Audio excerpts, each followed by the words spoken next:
Okay, thank you everybody. Great to see everybody back from lunch. And as you see, I have physically rolling up my sleeves. Also metaphorically, it's time to work.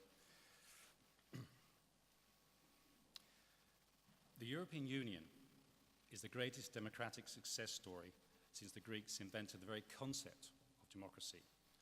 So let's set aside for at least one day the nationalistic choirs of no-sayers and reflect on the amazing successes of this amazing community. Peace in our time and the creation of the largest economic entity in history. While the world struggles with deflation, defamation, global warming, and social equality, the EU is taking a more visionary approach. Europe, in the form of the digital single market, is aiming to take the democratic empowerment of its citizens to a new level by embracing technology and engaging its citizens in a project that could make our community the locomotive for a new, sustainable world order driven by the power of sharing. So I'd like to talk to you a little bit about communities, the collaborative commons, the sharing economy. Every corporate success in recent years has at its core a community. What made Microsoft acquire Minecraft? Its community. What makes Uber super? Its community. And what has empowered Airbnb to offer more hotel beds than the Hilton? Its community. All right, so much for the Americans. What about us? Europe has at its core the biggest and culturally richest community of them all. If we can engage and empower that community, its economic value would be difficult to overestimate. The digital single market has as its goal a growth in GDP of 4%. I believe, personally, this is to be quite a conservative estimate. We Europeans need to be much more ambitious than that. As the Commission has so rightly pointed out, industry must play a key role in the creation of a European digital economy and society. Corporates must be the locomotive in this process, yes, and our politicians, all they have to do is to build us the high-speed rails on which we can operate. So, what's stopping us? Underneath and beyond is a fundamental issue, commonly seen and treated as an obstacle. Now, I've written the 60 European languages. I think Lane would disagree with me and say there are many more. But let's stick with this. These languages, they're not a barrier. These languages and cultures are a gift. They are in fact a cause of celebration, not a problem for us. They are at the core of all things European. Language captures, defines, and develops a community. Language defines our identity, what we are a part of. It makes us aware of who we are and what we want to become. So I would argue that language represents an unleashed potential of European wealth and cultural richness, and that the language industry is the overseeing bridgehead to embrace, engage, and empower all Europeans. In fact, by releasing the power of our 60 languages and cultures, we can show the world how to do this with the other 6,000 languages out there. These are exciting times. Europe needs to embrace three key economies, currently changing the very essence of modern business and society: the circular economy, the collaborative economy, and the API economy. And all three of these involve, the most important thing of all, a change of mindset, also among the people sat in the room today. In his book, The Zero Marginal Cost Society, Jeremy Rifkin writes, "We're just beginning to glimpse the bare outlines of an emerging new economic system, the collaborative commons. This is the first new economic paradigm to emerge on the world scene since the advent of capitalism and socialism in the early 19th century. So someone didn't just move the goalpost, they changed all the rules as well. People have changed. People are changing. This is the greatest opportunity ever to combine economic growth and sustainability in every aspect of European life. We should not underestimate a real desire amongst people to be a part of something, a sense of belonging, and to contribute to making sense of one's role in the overall consumer ecosystem. The millennials, that most powerful of future consumer groups, are imbued with a generational altruism. They believe it's very important to help others, to be a part of something bigger than themselves. They're growing up with the internet as a persuasive technology. It teaches people the power of sharing and of collaboration. It creates trust between individuals. Once people experience that power, it's natural for them to apply the same logic to every aspect of their lives. There is a long-term trend towards sharing finite resources, or you might say, of paying it forward. We can now engage these young Europeans by utilizing language technology cloud platforms to facilitate transparency and trust. Language technology is the facilitator that empowers communities, and it can be the facilitator to create a sustainable and shared future for all of us.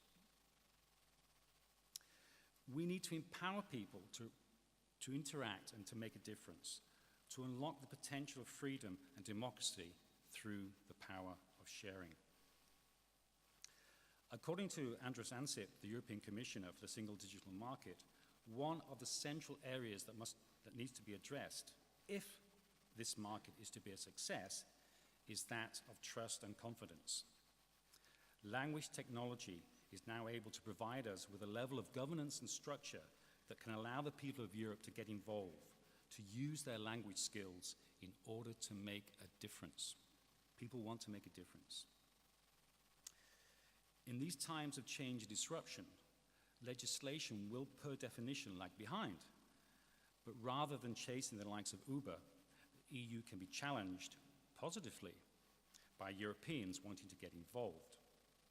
We need to have trust and confidence in Europeans to do the right thing.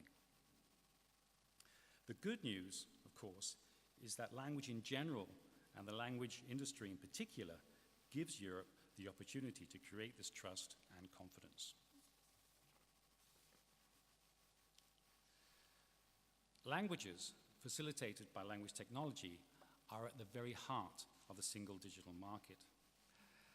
Languages like social media are communicators, links between people, links between communities. Interesting in their own right, absolutely, but even more interesting in their ability to create value.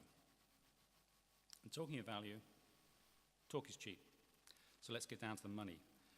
How is the language industry taking the concepts I've just outlined and turning them into realizable projects? Well, here are a few examples of business cases my own company is currently working on. This first business partner is used to engaging its community, working with the concepts of co-creation. So for them, this was an obvious next step, to be co-creative when generating text. We set up a language technology platform for them with approved technology, translation memories from all the work we've done for them over the past 20 years, and of course, a tailor-made MT engine. We then found members of the collaborative commons among the company's many fans. They were tested by our senior editors, professional translators, and a pilot project was launched back in September 2013. 4 days later, 12 community members have processed 60,000 words. And the quality, well, it was excellent. The time to market, great. Price, more than competitive. The sense of belonging in this community, immense. And the fun factor, and let's not forget the fun people, huge. Another example, very different example, a bank.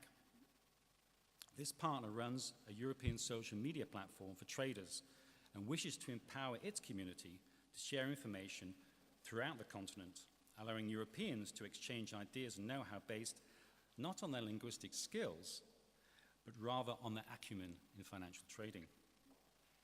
Using the key assets of the API economy, we have managed to link up language tools and a community platform with Gamification et al. To run a pilot that can make this possible for them. And we now have proof of concept for a bank.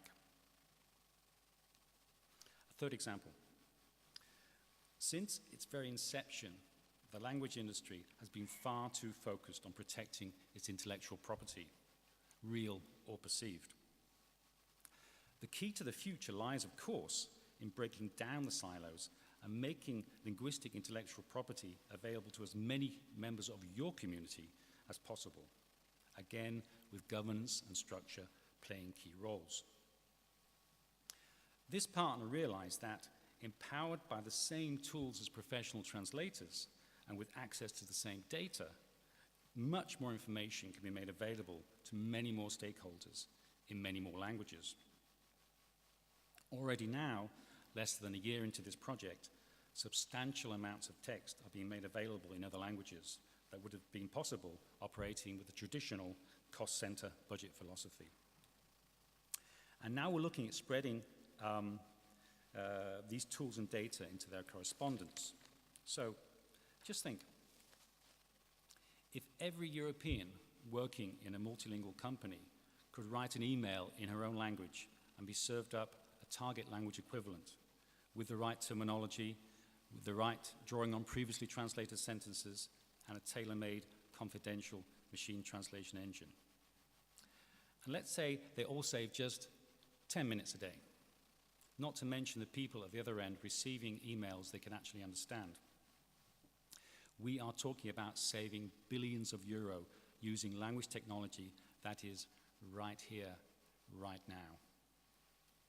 We just need to roll out some user-friendly platforms. The rest really is details. A fourth example.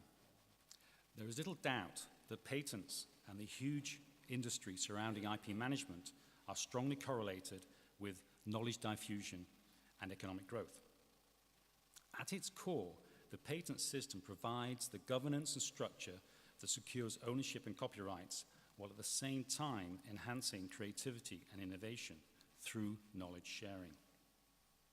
This is the underlying mission for the historic EU collaboration with Google announced back in 2011 as a language breakthrough for Europe's innovators. Through language technology, the European Patent Office wanted to empower Europe to take a global lead in innovation, just as the digital single market wishes to do so today. Our case, our client, we're working with one of the leading IP management firms worldwide to integrate language and language technology in their advanced digitized platform for patent renewals, patent search, legal services, etc. For our client, translation so far has been an extremely inefficient and costly matter, perceived as a stressful and time-consuming burden. But IT management is much more than translation. The big bucks is in search and analysis and documentation of the world's ever-exploding amount of data. Today, the search unit of this company is located in India, where more than 1,000 highly skilled employees are handling such tasks manually. We're now working on a solution that, via APIs, could integrate language technology at the very heart of this company's software systems, where content is created, stored, and transferred. This, however, is a huge challenge, and it translates what a small language solutions partner like TextMinded can perform. We need to collaborate with experts within analytics, big data, search, docketing, and many more fields. In fact, we need to find the types of companies to be found in abundance in Europe and in Riga today. Language technology is not only about translation, nor is it only about communication. It's about collaboration and co-creation. Finally, a true European project that embodies all the key elements of tomorrow's world: the circular economy, the collaborative economy, and the API economy. We're working with the Danish city of Aarhus, chosen to be the 2017 European City of Culture, on a plan to make all the information about the city available to the collaborative commons, to communities throughout Europe that are interested in disseminating information in their languages and to their cultures. The city's normal budget for translation might just about stretch to having most of this information in English. Our ambitions go far beyond that. Let's say at least that have some information, if not in everything, then in the official 24, 28 languages of Europe. Here, language technology is truly coming together with the spirit of our time to empower Europeans to make the world more interesting, to make it a better place.